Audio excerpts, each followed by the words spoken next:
Okay, so what's going on right now is we've got a calf to pull. There's a backwards calf coming. Cows cannot, or should I spit this out right? Cows can have backwards calves and not need help. But generally, if you see one, you can help it and there's a better chance it's gonna live.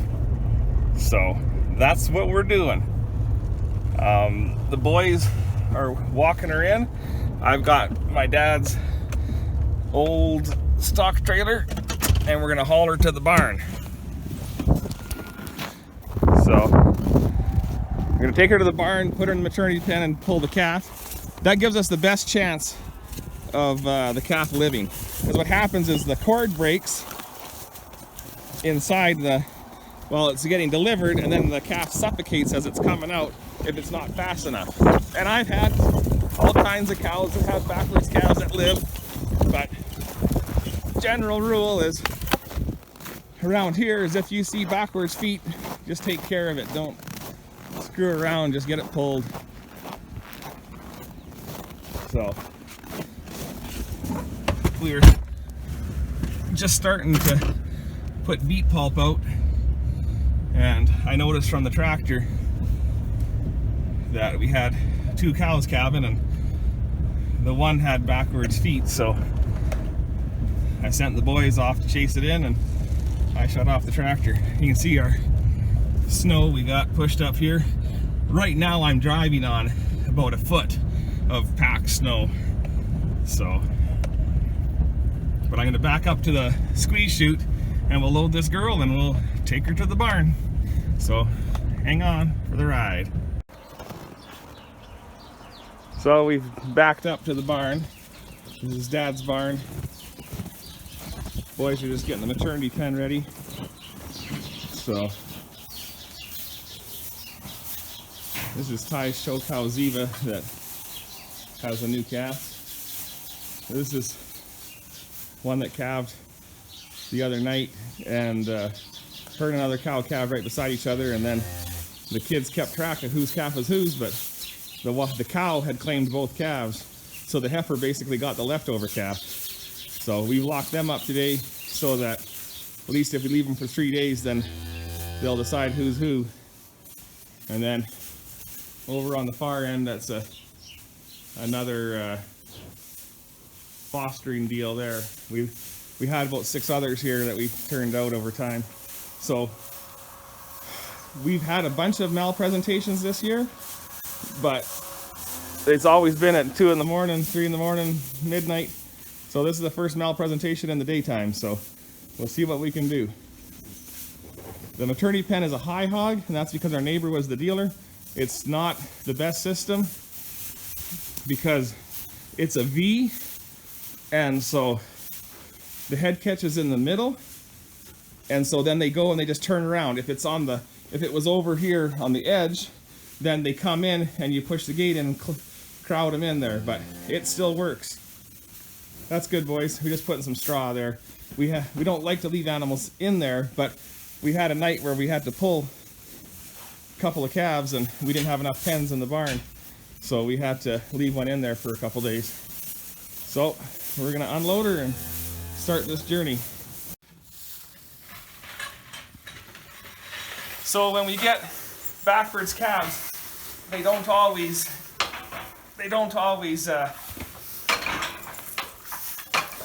work the same when it comes to easy girl.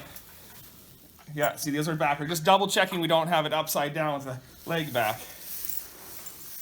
But you have a backwards calf, and they don't. Let me get my words to spit out. That was rolled, Ty. What happens is they don't dilate the same way. Where's the hook? Come to my right side there. Give a little pressure. So sometimes the cattle it's not dilated the same way. So the reason we brought her in and didn't let her calve on her own is the cord breaks and they take a big bunch of air, and if the cow's not fast enough at it, that take the hook off. You can't get it. Give me the pull her. So we go right to the jack. Okay. Oh, good. Sorry. Turned around there, kid. Okay. So we go straight to the puller. Here, hold that up, Ty. Here. And you tie a knot in your chain, because if for some reason, like this calf's a decent size, he's not gargantuan, but what happens is if you you run out of chain and you're still got the calf in, everyone's having a bad day. And you can see it's still, here, hold your finger. You can see it's still cold because okay, our jack is covered in ice. Okay, if she falls, pull her that way. So hold her tail up, Tristan. All right. Move the vulva back.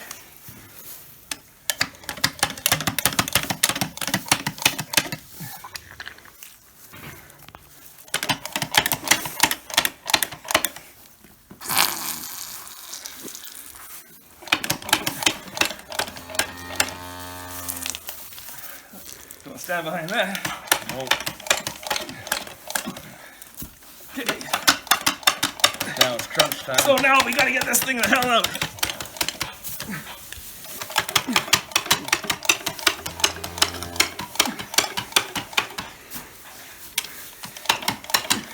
Because right now it's sucking fluids inside.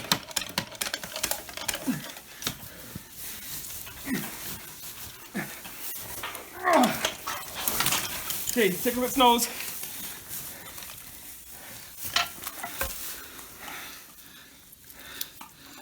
Okay, Tristan. Yeah. Come here. All right.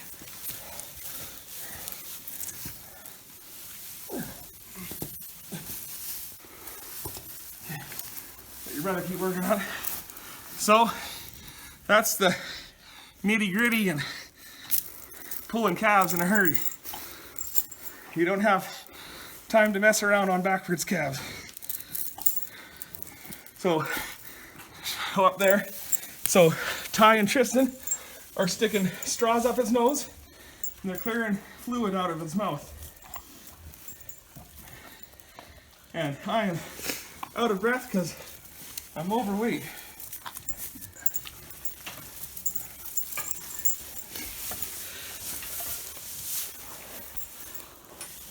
It's a decent sized calf, but she would have had it just fine if it wasn't backwards. And she would have got it out of her eventually, but it probably would have died.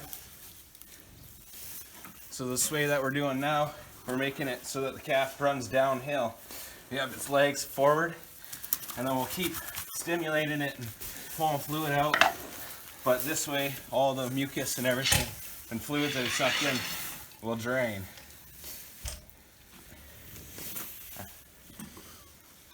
But you can see as he's sneezing, that's what we want.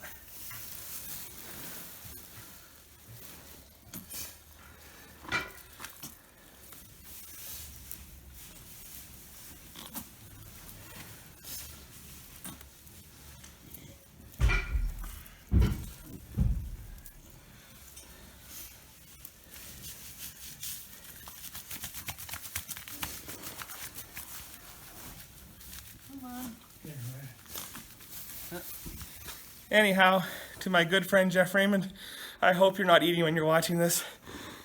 This is educational only, not to gross you out. But I just thought we'd show what we do on the farm. We were able to save this one. It was in the daytime, so that was kind of fun. So this is what we do. Got Dale Brisby that rides bulls and punches fools, and I do chores and pull calves. So be sure to comment, rate, and subscribe, and have yourselves a great day. Take care.